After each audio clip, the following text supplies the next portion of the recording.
Shopify is a platform built for growth, whether you're just starting out or already running a thriving business. From managing inventory to creating a seamless checkout experience, Shopify is designed to handle it all.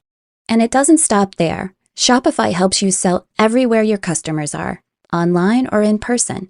It's the ultimate tool for turning big dreams into big wins. Sign up for your $1 per month trial period at shopify.com/OPP.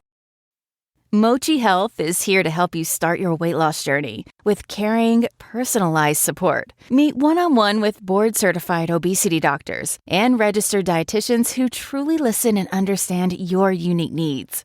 Eligible patients can access affordable GLP-1 medications delivered right to their door each month. No insurance? No problem.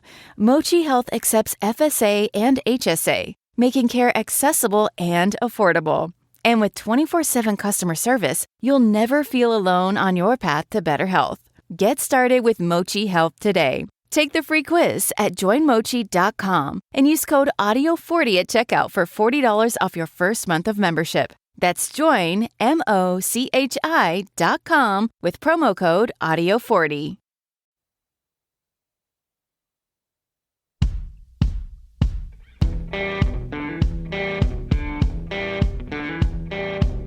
I'm Brett.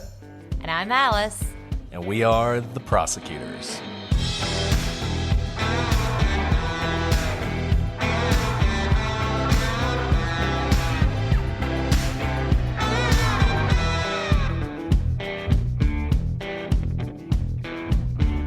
Today on the Prosecutors, when Rey Rivera was found dead in a Baltimore hotel, most people thought it was suicide. But maybe it was murder.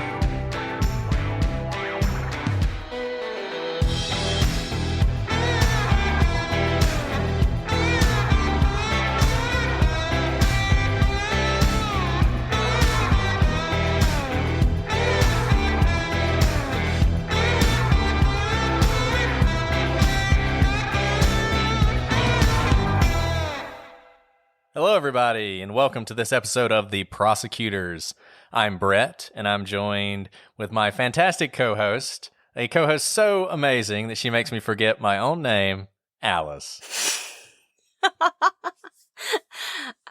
This is Alice. You forgetting your own name. And you guys will get that joke in a couple weeks. Yeah, this is completely all out of order. You have no idea what we're talking about, but you're going to come back to this one and you're going to be like, oh, Alice, I get what you're talking about now. That was maybe the single funniest moment of my life ever. I don't know what that says about my life, but...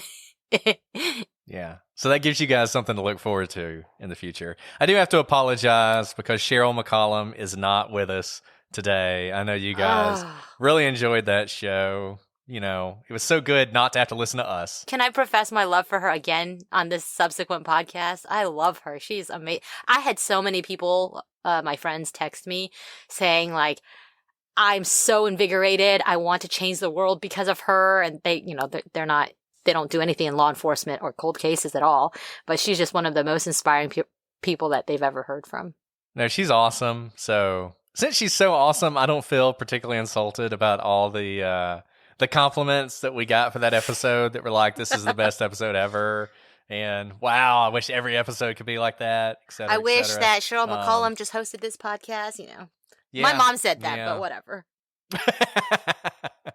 And, just to remind everybody, do check out the Cold Case Investigative Research Institute and support that. Everything they do is through donations. So if you guys can throw them some donations, that would be awesome. We don't have a Patreon or anything like that. Never going to ask you guys to pay us any money to listen to this show. But if you do have some money that you wanted to throw our way, just go ahead and send it over there so those guys can continue to do the good work they are doing. But today, we do have a new case that we're going to talk to you guys about. It's the case of Rey Rivera. And I think probably all of you have heard of this case at this point. It's a case that I don't know how well it was known until the most recent iteration of Unsolved Mysteries launched on Netflix, but now everybody knows this case. And it's sort of interesting. I feel like there's some serendipity here because weeks ago, I think even before the Rey Rivera episode came out, we received an email from a fan, Donna, I won't say her last name so she can stay anonymous, suggesting that we cover the Rey Rivera case. And I started looking into it and thought it was really interesting. And then Alice and I have been having to drive all over the world for our jobs, and I had all these books on tape I had purchased, or they're not on tape anymore. They're Audible. It just shows you my age. I was going to say, you're really old if you're going to say books on tape. So it wasn't on tape. It was on my phone. But there was this book called An Unexplained Death by Makita Brotman. And I had no idea what it was about, but I decided to start listening to it. And 5 minutes in, I was like, oh, this sounds like it's about Rey Rivera. And then after that, the Unsolved Mysteries episode came out and everybody started talking about this case. So it really sort of worked out that we had decided to cover this one. Hopefully we can, shine a light on this case, because the Unsolved Mysteries episode was great, but I can tell you there's a lot that was left out. It left me so wanting, Brett. And, we didn't only get one email about this case. One of my favorite defense attorneys actually emailed about this case, and she really urged us to look into it. And after I watched Unsolved Mysteries, I wasn't angry per se, but I was like, there's so much more. I want people to know more about this. So we thought, hey, we have a podcast. Might as well tell people more. Exactly. So let's just dive in. Take you back to 2006. May of that year, and Rey Rivera was a man who seemed like he had everything in front of him. He had been married for less than a year. He'd recently established his own video production company, and he was putting the final touches on a screenplay that he was writing with a friend called Midnight Polo. Rey was energetic. He was athletic. He was funny. He was seemingly happy. He was a guy that everybody loved and that everybody thought had really almost the perfect life. He had been a world-class water polo player in his younger years, and in fact, he'd even been on the 1996 Olympic team, though he did have a falling out with a coach that led to his dismissal literally right before the Olympic Games started, and we'll talk about that and what it might mean, if it means anything, a little bit later. But, he hadn't let him get that down, and he'd actually stayed involved in the sport. In fact, he had helped to coach the Johns Hopkins water polo team all the way to a number one ranking. And when the players for that team were interviewed at the end of the year, they all said the addition of Rey Rivera as an assistant coach had really been what had propelled them from a good team to a great team. And, Brett, when you see videos of Rey, you really do see what a charismatic, vibrant, lively, attractive person he is, right? You can't he's a good-looking dude. No question. No, I don't even mean attractive in terms of good-looking. I literally meant when he's... Well, I mean good-looking. All right, Brett, you think he's good. I literally mean, if you see a video of him and there's other people in the crowd, you can't help but be drawn to him because he has this big smile and he's just like exuding life and joy.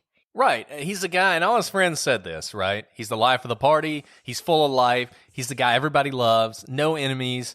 And he really is just starting out on his life and planning his future.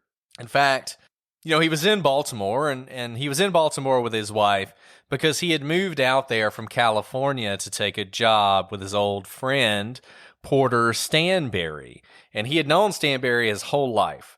They had gone to high school together. They had played water polo together. I think Stanberry was even maybe the goalie. I think they call it the goalie or the goalkeeper on the water polo team. Stansberry had always been kind of a slacker. He'd gone to Florida for college. I think he had a political science major. He would later say that the only thing he learned in that was how to pick up women and how to drink, which that sounds like Florida to me. But then after college, he's got a job as a pizza delivery guy, and he decides at some point, I need to do more with my college degree. So he gets involved in a company called Agora.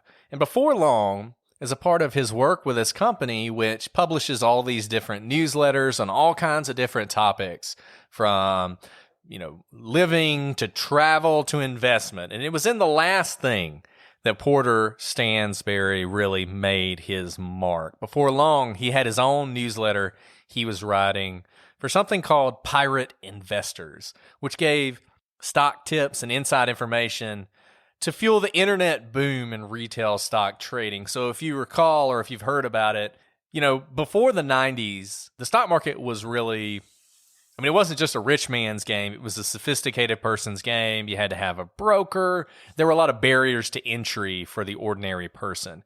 And then all of a sudden, the internet boom affects stock trading too. And you have things like E-Trade coming along, where all of a sudden, everybody who has a computer can buy stocks with a click of a mouse.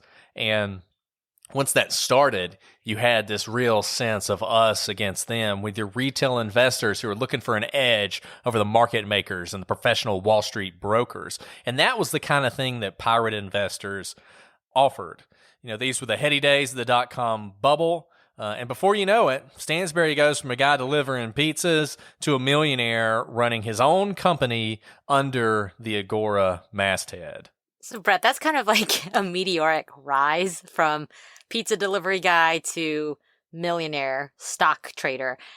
Was he like this genius hiding behind something? Or, how there's some people who drop out of college and they make a millionaire of themselves. Is that him, or did he just stumble into this?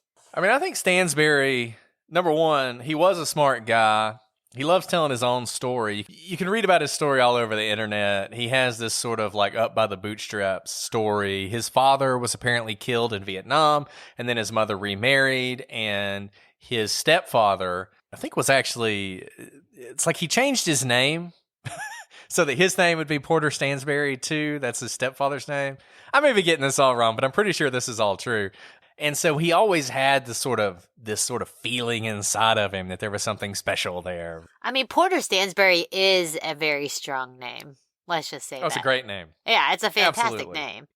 Two last names. Very, I went to, I guess it could be very Southern, but it could also just be very Connecticut. Mm-hmm. Well, Porter kind of sounds like a Southern name, and then Stansberry has that Wall Street, New York feel to it. At least that's how I imagine it. But look, I think Porter Stansberry was a smart guy. Now, I don't know if he knew anything about investing. The thing we're going to talk about again and again when it comes to Agora and their companies and all of these newsletters is, does anybody actually know what they're doing, or are they just kind of making it up as they go along?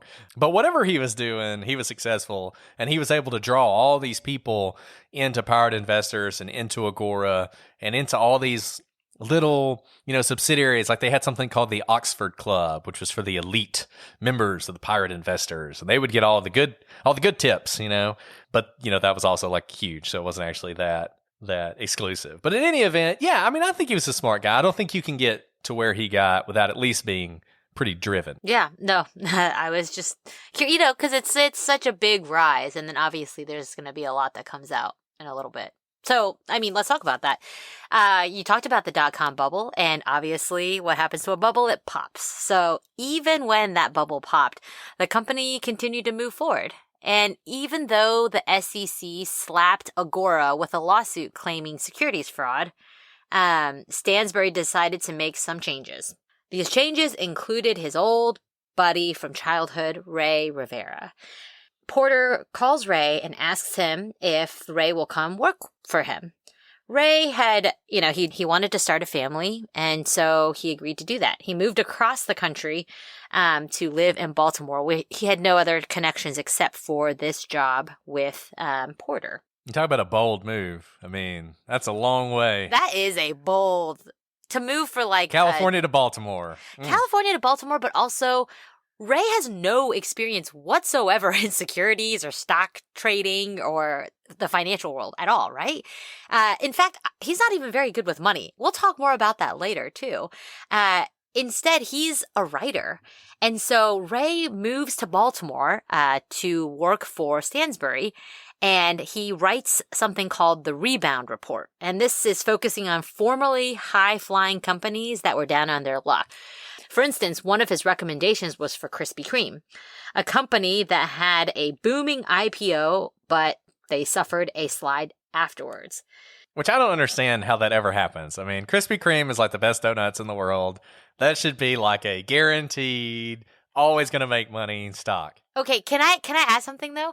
How do they make money if they give away so many free donuts? Or what are their margins on donuts where you can get so many free donuts? This is embarrassing. I don't think I've ever paid for a Krispy Kreme donut because every time I walk near one, they're like, here, have a free donut. And I'm not going to eat a dozen. See, you're the reason they're not working out. But I mean, I'll just say this, and I know I love Boston, and I realize this is blasphemy, and it's a good thing I'm not in Boston right now. Don't say it. I know what you're going to say. Don't do it. But Krispy Kreme donuts are so much No, I'm a Dunkin' better Donuts than person. Dunkin' Donuts. No. Dunkin' Donuts are trash. Okay, you can't. They're not even good. Oh, come on. Dunkin' has great coffee. But their donuts are like, bleh. You can't. The Dunkin' Donuts does have great coffee. They're completely different things. They can't even both be called donuts. Dunkin' Donuts is cake. They are completely different. One is really good and one is really not good. No. Dunkin' Donuts is essentially a cake. Krispy Kreme is like a buttery biscuit that's sugary. They're both delicious, but they're just different things. What? But Dunkin' Donuts is better. I'm just going to have to agree to disagree on this one. I'm going to break up the podcast right now. I don't know if I can agree to that. But also, I'm not going to turn down a Krispy Kreme donut when they offer it to me for free, which obviously I take all the time. So, wait, does that happen to you? Does everyone get a free Krispy Kreme donut? Is that just me? I always pay for my Krispy Kreme donuts. I don't know what you're talking about. Wait, isn't that their thing? Like they give away their donuts? Like when you walk in, they give you a donut? I've never had that experience. Wait, is that just me? I don't know what you're talking about. Are you kidding? I've never even... Are you robbing the Krispy Kreme? No, I've never even asked for the Krispy Kreme donut. I'm not kidding. When I used to live in a walkable city, I would walk by Krispy Kreme every day, like next to the subway, and they'd always give me a Krispy Kreme donut. I just thought that was their thing. No? I don't know what to tell you, Alice, except maybe that's why they were having problems in the stock market, because they were giving all their donuts away, but I have not experienced that. All right, I can write this rebound report now. Stop giving Alice free Krispy Kreme donuts. The problem is you're not actually giving advice to the companies, you're telling people to buy the stock. So That's fair. Okay, I've totally gotten us sidetracked. I'm so sorry. My brain is all over the place. But let's say that for Ray, if picking winning stocks is difficult even in the best of times, picking stocks that are going to recover from a slide is even more difficult. So while Ray is a beautiful writer, his newsletter is incredibly well written, and he worked very hard. He really stunk as an analyst. He's terrible at it. He has no background in it, and picking stocks is just a difficult trade. So his picks all flopped. His subscribers lost money. And you know what? If your subscribers are losing money, it's hard to convince them to continue paying for your rebound report. This really weighed on Ray. He wanted to succeed. So, it affected him so much that he started having trouble sleeping. He spent hours at night playing video games, which, by the way, I know this might be not a completely new term, but I've recently learned the quarantine term. What is it? Revenge bedtime procrastinating, where you have so little control of your life that you just spend all hours of the night staying up because you're procrastinating bedtime. Sounds like that's what Ray's doing here. Have you heard that before? I've never. This is the first time. You're educated. You're welcome. I am so hip. I only unfortunately know that because I do what Ray did all the time. Ray really did enjoy writing, but not like this. He wanted to write screenplays and books. He jotted down things everywhere. Like a writer, he just filled notebooks with ideas that came to his mind. And he was working on a screenplay for a movie, like we said earlier, called Midnight Polo. And this movie was about a young Latina woman and her struggle to make the Olympics. Obviously, he had a lot of experience in that, having almost made it to the 96 Olympic team. He'd also written a horror movie called Virtuoso about a murderous piano player. And in early 2006, Ray decides to take his life in a new direction. This time, he takes his artistic endeavors to be a videographer and a filmmaker. And as part of that work, he and his wife, Allison, decide that they've given Baltimore a try, but the rebound report isn't working, so they're going to move back to California, to Los Angeles, where he's going to pursue video and filmmaking. So he leaves Agora. Again, he really only came because of his buddy Porter. But then he does contract back with Agora just to make money to pay for his equipment and to fund his move. He and Allison book a trip for New Mexico, and they're happily planning the rest of their lives together. But then everything falls apart. You see, on May 16th, 2006, Allison leaves on a business trip. That morning, she packs her bag. Rey helps carry her rollaway luggage down the steps to her car, and he kisses her. Everything is wonderful. They're newlyweds. They're happily in love, and she's just going for a quick work trip, and she'll be right back. But instead, she'll never see Rey again. The night that she leaves, around 6 p.m., Rey receives a telephone call from someone at Agora. To this day, we don't know who from Agora called him. They can trace the call to Agora, but not to a specific caller. He utters a surprised, "Oh," and runs out of the house in a pullover jacket, shorts, and flip-flops. He had $20 in cash, no credit cards. We have no idea where he went. We don't know who he spoke to on the phone, what they talked about, or if that's the person he met. If he met anybody. All we know is that on May 24th, 2006, Rey is found dead in a disused room in the Belvedere Hotel in Baltimore, beneath a hole in the roof. So, you know what's interesting about this? We just told you how he received a call, but we know that Allison's gone. This all comes from her coworker who was staying at her house. And she was, I think, in the next room, and she overhears Rey. She hears only Rey's side of the conversation. And she just describes him leaving quickly and then not coming back. Right. Her name is Claudia, and she was a friend and colleague of Allison's who was just staying there. I remember the first time I heard the story, I thought it was really weird that they had another woman staying at the apartment while Allison was gone, but apparently there's nothing weird about that. It definitely crossed my mind. I was like, that's a little bit weird. But, you know, Yeah. if they're good friends and she just needed somewhere to crash and they're young, you know, it probably costs a lot of money to stay in a hotel. Maybe she's just passing through, whatever. So if you've read the book, An Unexplained Death by Makita Brotman, you'll know that she describes this hole in the roof in really one of the most evocative ways I've ever heard, as bigger than a Frisbee, but smaller than a hula hoop. That's a really good description. It's a really good description, isn't it? I never would have thought to describe it that way, but...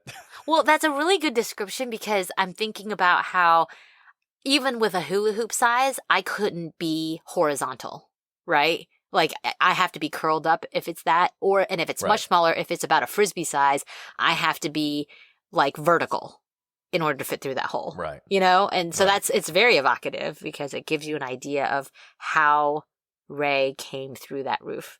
And can we mention though that he was missing for, what is that? 8 days? In those 8 days, 8 days. Allison and Rey's family is just frantic. They have no idea where he is. His car is gone. They can't find the car.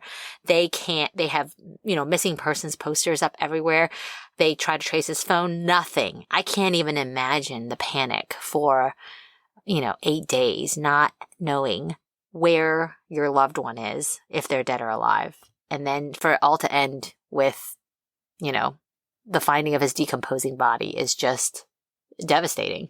And we call it the Belvedere Hotel, and that's because that's what it was. It's one of those sort of old-timey hotels that had its heyday in the early 1900s. Maybe like, the Stanley Hotel out of The Shining, or the Overlook Hotel is what it's called in The Shining.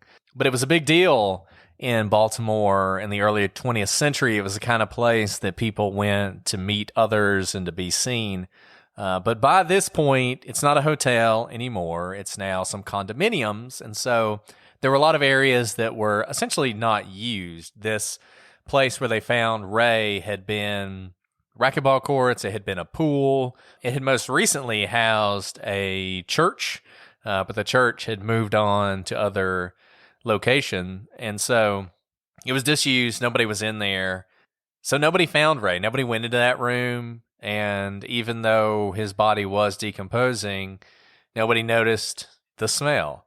Based on the size of the hole, as we said, and based on the injuries that Rey sustained, the autopsy indicated that he went through the roof, basically vertical, like Alice was saying, feet first, and essentially landed feet first, and in doing so, sustained lots of broken bones, including to his legs, many rib fractures, skull fractures, all sorts of bleeding on the brain, punctured lung, and his legs were actually broken so badly that the bones were breaking through the skin. Can we just say real quick that sounds really painful.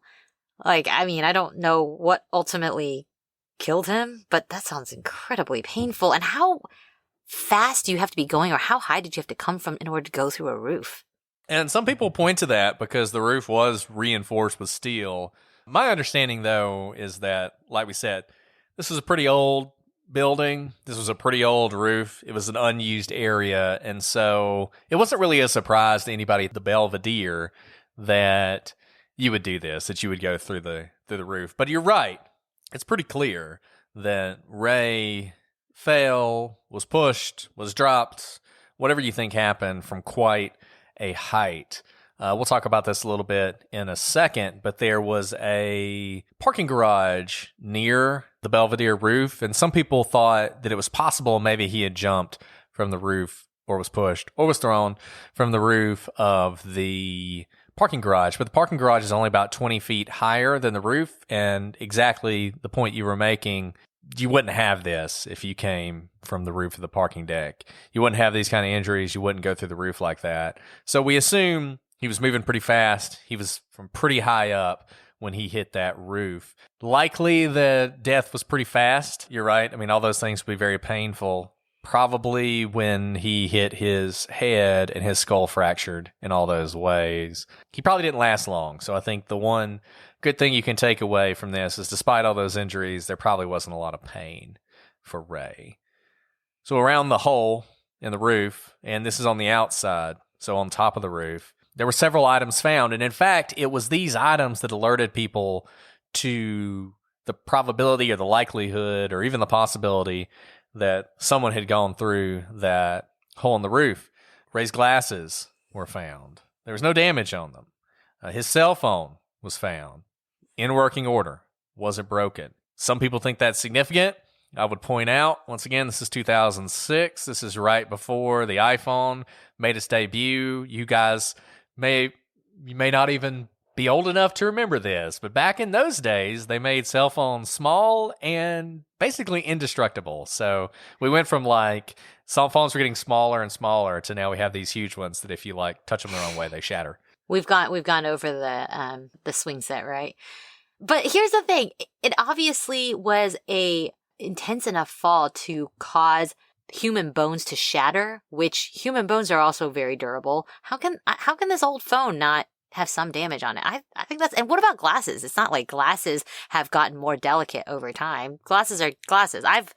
I wear glasses and I've broken so many pairs of glasses without dropping them, 20, 30, 40, 50 feet. And look, the detective who was initially on the case, the homicide detective, Michael Bayer, he thought the scene looked staged. He thought that those items, along with the flip-flops that Rey was wearing that night, which were also around the opening, had been placed there by someone who wanted it to look like an accident. Now, the other theory, the non-staged theory, is that these items were in Rey's pocket, and essentially when he hit the roof, they kind of came out of his pocket and then began their fall, right? So they didn't fall that far. Unlike Rey, they really only, fell out of his pocket and landed on the roof, and that's why they weren't damaged.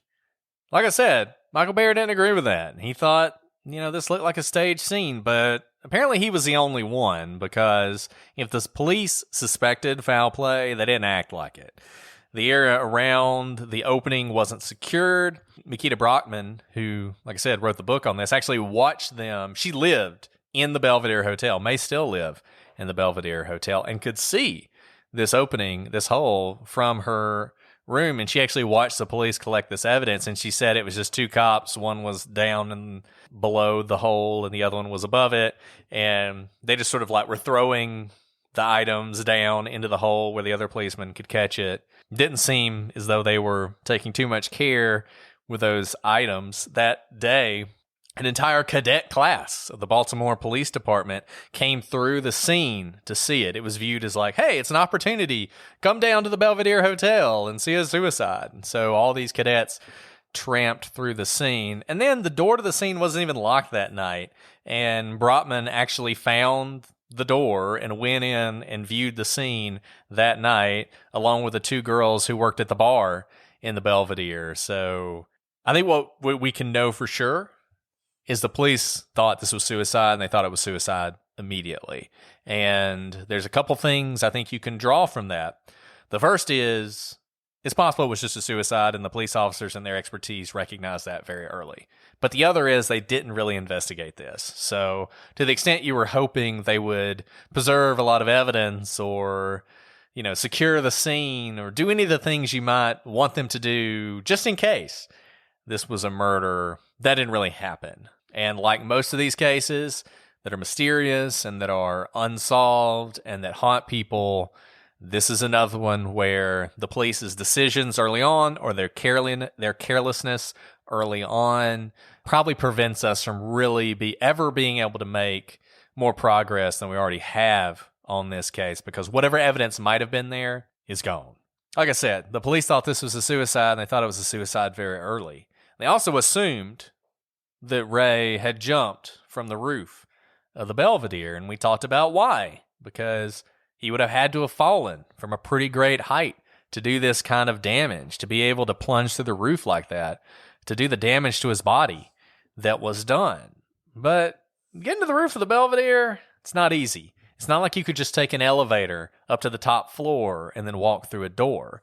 To get to the roof, you basically have to go up to a certain level. I believe there are 12 floors in the Belvedere, and then the 13th floor is a club called the 13th Floor. Prince famously brought his entourage there one time when he was in Baltimore. Supposedly a great guy. That's what everybody says. But anyways, you have to go up as high as you can go in the elevator. Then you have to find some back stairwells. You have to navigate a ladder to get up to a door on the roof that's usually locked. It's hard to get there if you don't know how to get there. And recall, these might have been condominiums, but they weren't condos that Rey lived in. So you have to question, if Rey jumped from that roof, how exactly did he get to it? Find yourself looking for a new job or change in career? Monster.com is here to help. We are not only here to bring you job postings, but also AI interview prep and salary tools, expert career advice, and top-notch resume services. We've got everything you need to land your perfect job fit. Discover the magic of finding the ideal job with Monster.com. Your future starts now. Visit Monster.com today. Your next job opportunity is just a click away. Man, this is sounding a lot like our Elisa Lam case, where, how did she get up to the roof? There are a lot of similarities, frankly, between this case and Elisa Lam. Yeah. Oh, all right. So let's go through the timeline. We always do the timeline, but I think in this case in particular, the timeline is really critical. So I would just say, listen to the timeline and really think about the series of events that led up to that day at the Belvedere. Yeah, I think that's exactly right. Because I think this is going to lay out our theory later.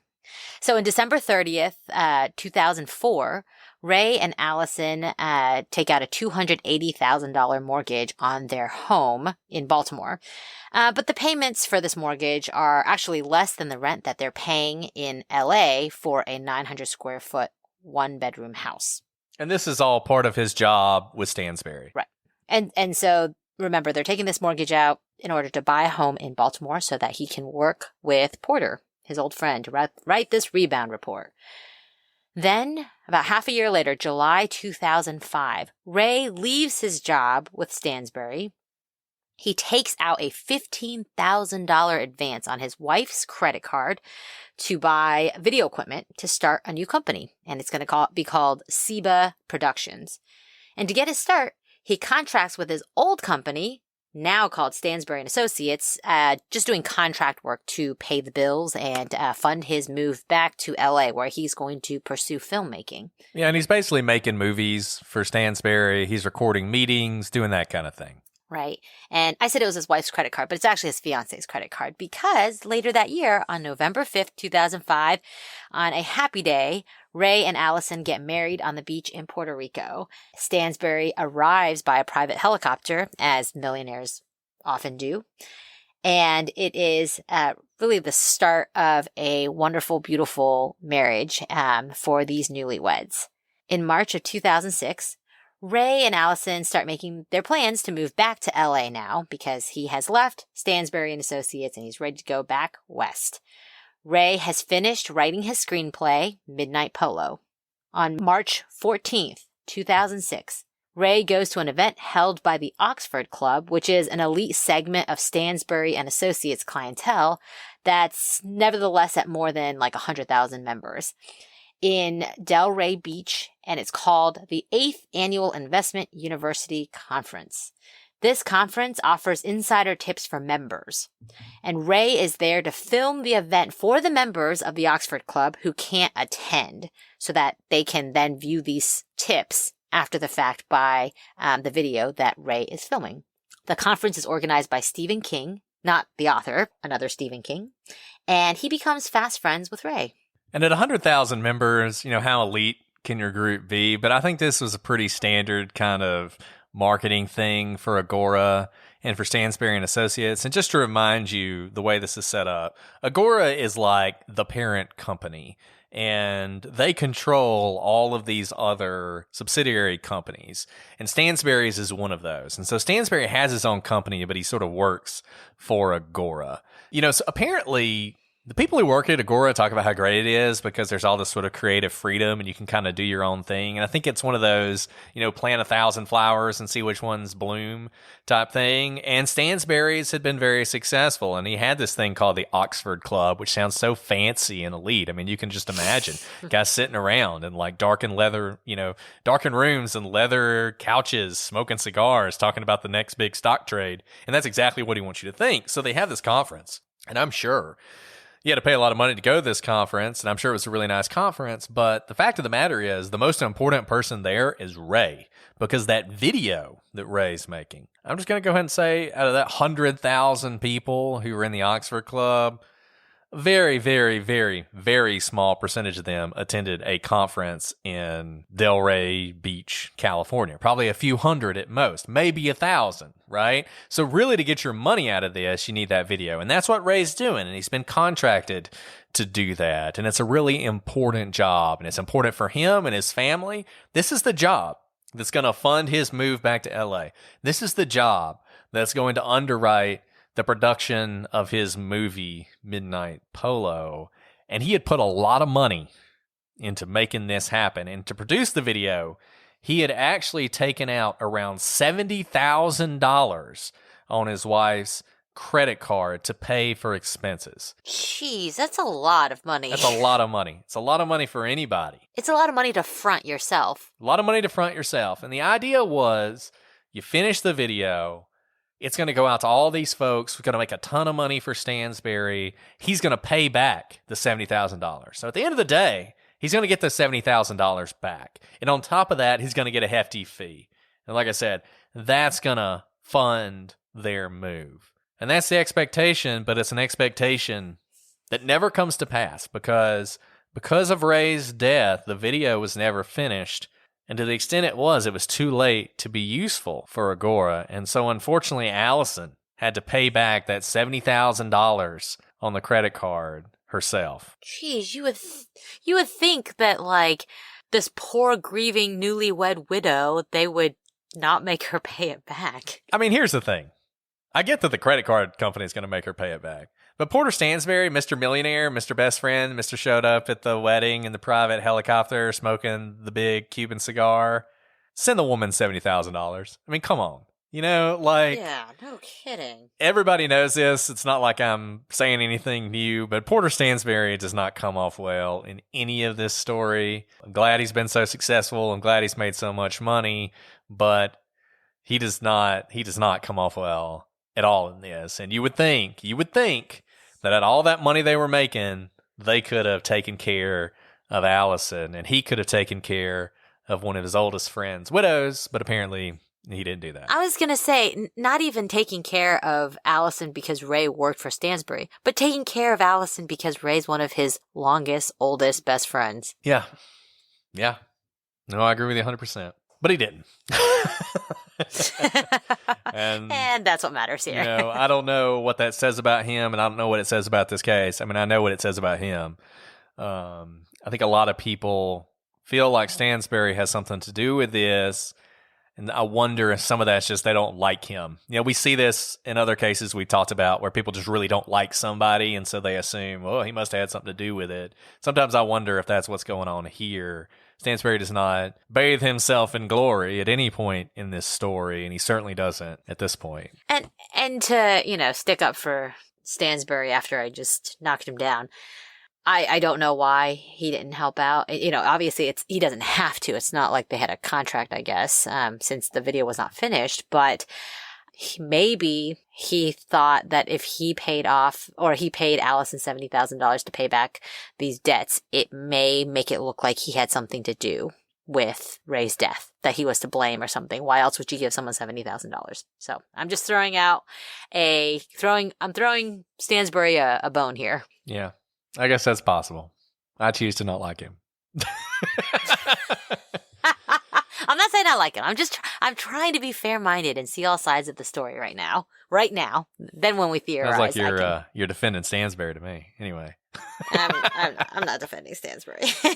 In any event, whatever the case, this March 14th event happens. Ray is there. He films it. By all accounts, everything goes well. By May, though. Hey, can I ask you about that video real quick?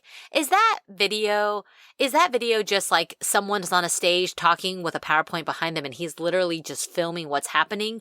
Or is he like making a movie? Why is it taking so long to make it, and why does it cost so much money? I mean, I don't know all the answers to those questions, exactly what the video looked like. I know he was responsible for micing everybody up and making sure the video looked good. I'm sure there was some production that went into it to make it flashy. I mean, this is the kind of thing, Stansbury and Associates, they're going to want this to be flashy. They're going to want it to be, sexy, so that when the members of the Oxford Club get it, they actually feel like, wow, this is really cool and neat. Man, I wish I'd been there. So I assume that's what it's like. The video was never finished, so it's hard to say. Yeah. So by May of 2006, which is only, a couple months later, Allison has started to notice a change in Ray. He is unusually anxious, which is so unusual for him because this is a self-assured guy. This is a guy who's laid back, who's relaxed. Like we said, not the kind of person who is worried and anxious all the time. And this translates into him insisting that he be with Allison at all times. And he takes to going with her everywhere she goes, as far as going to the track with her where she would run laps. One morning, it was raining, and Allison, trooper, much better, much more committed to her health than I am, is running laps even though it's raining. But Ray, smart guy that he is waiting in the car. Well, at some point, Allison notices a man walking towards her, and Ray notices it too. And so he leaps out of the car into the pouring rain and starts sprinting towards Allison.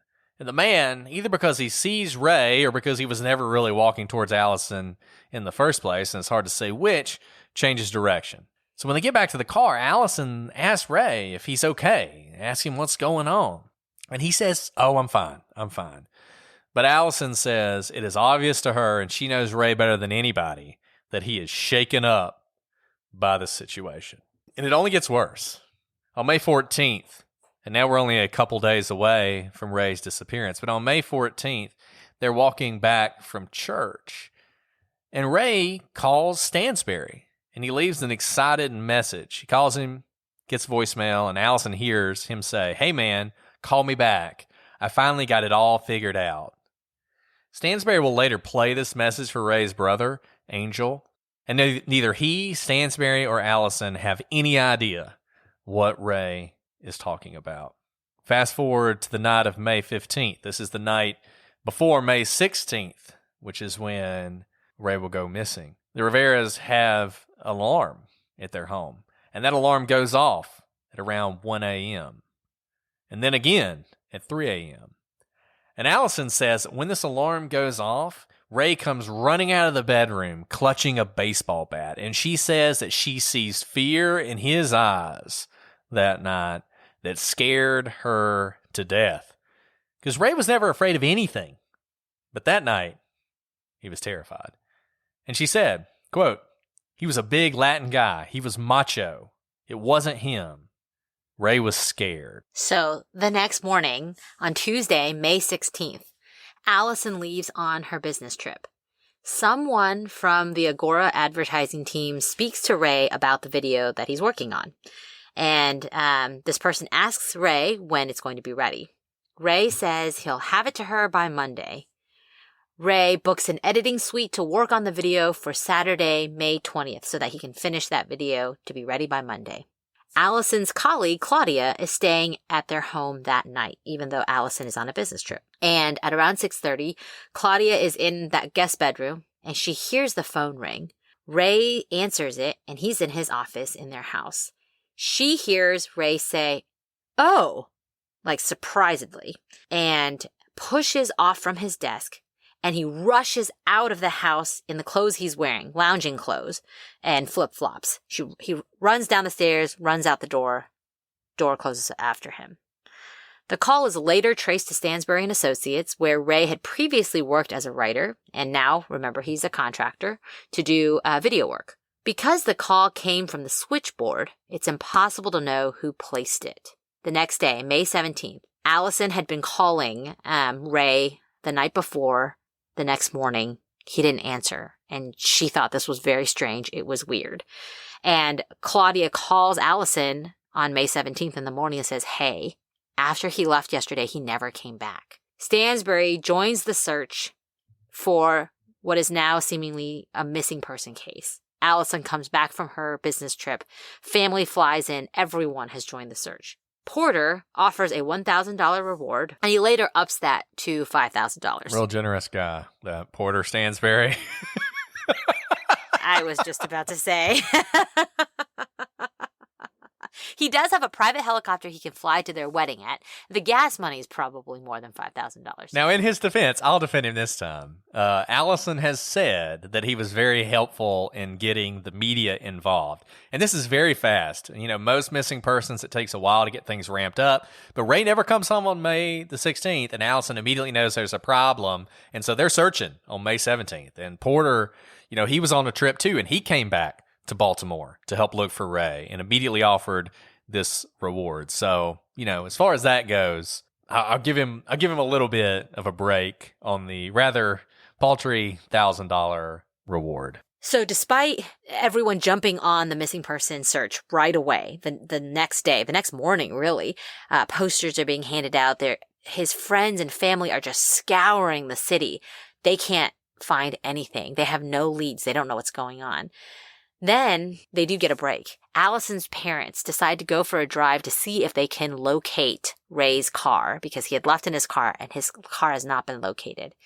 And on May 22nd, so this is 6 days after Ray leaves the house in a hurry, Allison's parents find Ray's car in a parking garage in the Mount Vernon neighborhood of Baltimore.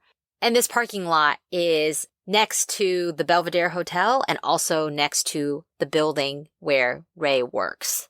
There's a parking ticket that's on the car, and the lot attendant is able to confirm that Ray's car has been there since the night of May 16th and it hasn't moved. Still, they can't find Ray.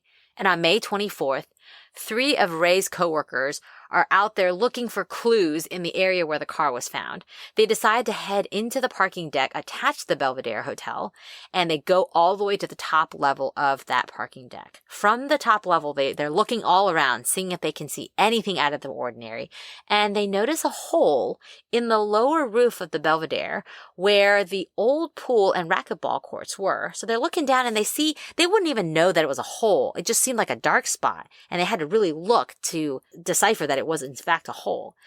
And they think they see flip-flops around the hole and maybe a wallet and keys. And so they alert security and they go to the inside of that building where they saw the hole. And that's where they find Rey's decomposing body inside. Stansbury and Agora immediately lawyer up and they instruct their employees not to speak to the police. Which is a weird reaction. It's a weird reaction when Stansbury flies back the next morning and offers up rewards, and it's his coworkers who actually find him. You know? Yeah. It's like everyone's on board, and then all of a sudden, gag order. Yeah, and one of these is Steve King. He's one of the ones who found him. Yeah. Yeah, everybody's helping until they realize that Rey's dead, and then, like you said, it's a complete gag order. And you have to wonder, and we're going to talk about this more later, you have to wonder what that means. And if it's significant, and if it tells us anything about what happened to Rey, what his motivation might have been if he killed himself, or what might have been driving someone who killed him.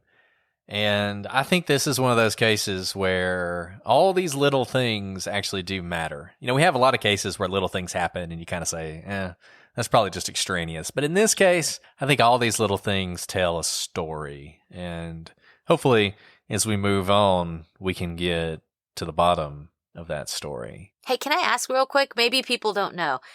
So we've heard of like gag orders from the court. We've talked about grand jury secrecy and how you're not supposed to talk about what happened in the grand jury.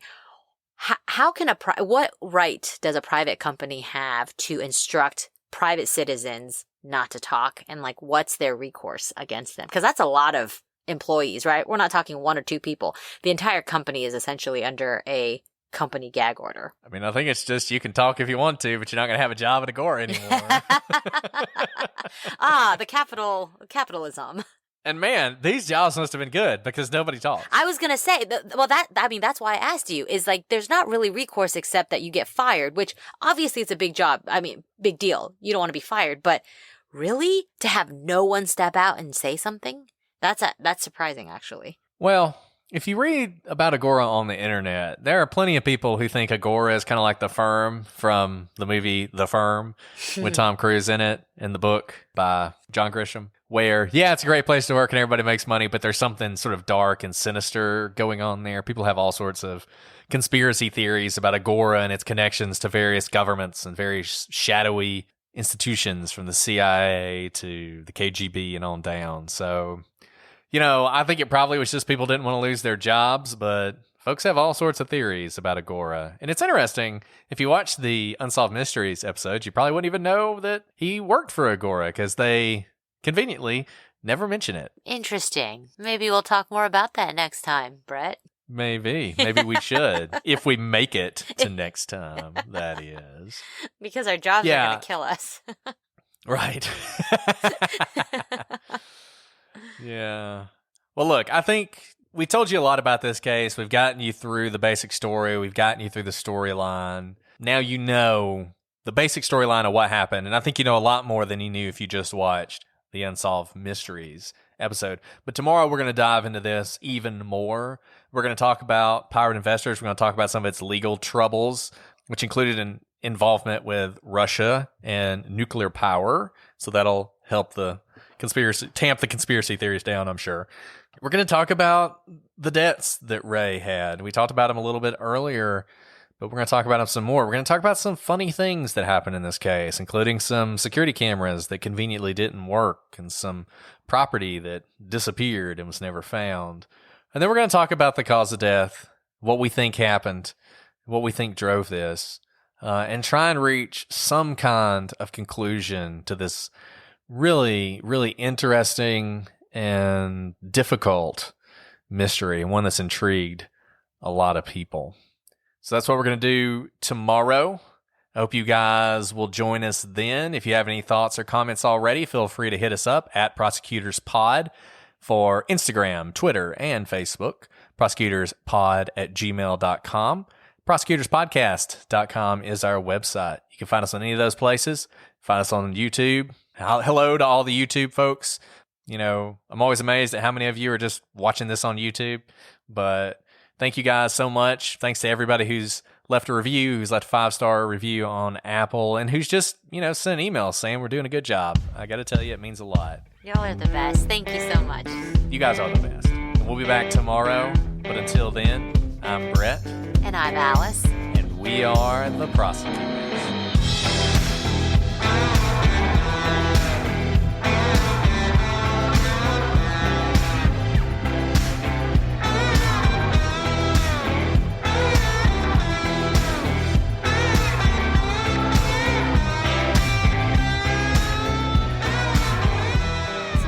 Why do you have to say you gotta say? It's like a given. I know, but I don't know. You know how it is. I feel like you can be judge you a little basic. bit I'm not gonna if you like judge you. Taylor You can be basic all you want to be. I'm basic when it comes to Taylor. I love her. Swift. Is that being basic? Is that Yes, basic? being completely basic. And And I love Bon Iver. I'm a big Bon Iver fan. She's got that song. Honestly, Bon I Iver. think that's the best song on the whole album. Oh, it's so good. I really like Epiphany too. Now, let's be clear. All of the songs are great.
But you could also tell Taylor Swift Oh, the co-wrote hook. it because the song actually makes sense. Well, oh, Which most Bon Iver songs. do you think when It's she like a postmodern storytelling. yeah, do you like it's kind of like a Jackson Pollock of storytelling? It's like you sat on a story and it exploded onto the canvas. That was very erudite. Well, thank you.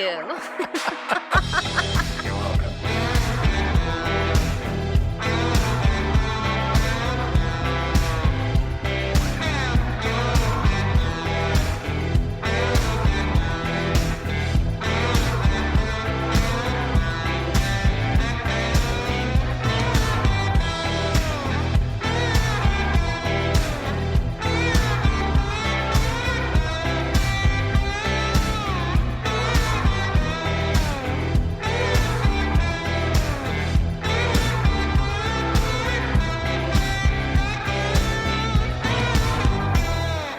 Is your computer working yet? Oh no, we've been recording this whole time, and I'm not even gonna delete it. Oh. I'm not even gonna delete it.